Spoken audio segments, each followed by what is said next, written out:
അപ്രതീക്ഷിതമായ ചില കാഴ്ചകൾ കാണാൻ പോവാ നീ.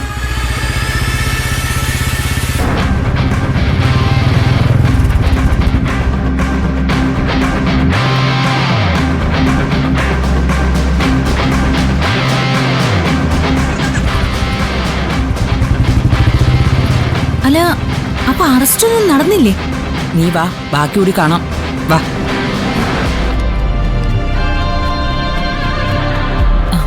ദേ നോക്കി.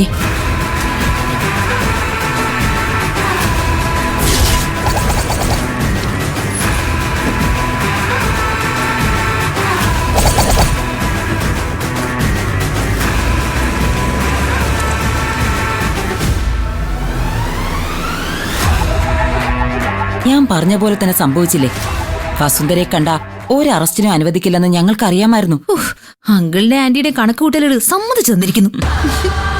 ഇനി യുദ്ധം തുടങ്ങാൻ പോകുന്നത് ഈശ്വരമംഗലത്താണ്. നീ നോക്കിക്കോ ശിവാനി. ഗൗതം, നിക്ക്. ഗൗതം, ഞാൻ പറയുന്നതൊന്ന് കേൾക്ക്. കാര്യങ്ങൾ കൃത്യമായി മനസ്സിലാക്കാതെ ആരെയും തെറ്റുകാരായി കാണരുത് ഗൗതം. നിനക്ക് എത്ര കണ്ടാലും കൊണ്ടാലും മനസ്സാവില്ല നീ. അതിനുള്ള ബുദ്ധി നിനക്കില്ലാതെ പോയതെന്താ? അവരിന്ന് ഗൂഢാലോചന നടത്താൻ വന്നിരിക്കുന്നത് ആരുടെയൊക്കെ കൂടിയാണെന്ന് നീയും കണ്ടതല്ലേ? ഒരാള് എന്നെ കുത്തിക്കൊല്ലാൻ ശ്രമിച്ചവൻ, ഒരാള് എന്നെ പച്ചയ്ക്ക് തിന്നാൻ നടക്കുന്നവൻ. ഇതിൽ കൂടുതൽ എന്ത് തെളിവാ വേണ്ടത്? എനിക്കിപ്പോ എല്ലാം മനസ്സിലായി. അവരെന്നെ മോനാണെന്ന് പറഞ്ഞ് കൊണ്ടു നടന്നതൊക്കെ വെറുതെ ആയിരുന്നു. ഞാൻ അനാഥനാണെന്ന് അറിഞ്ഞ ഉടനെ എന്നെ കൊന്നു ഒഴിവാക്കാൻ നോക്കാണ് അവര്. എന്താ ഇത്?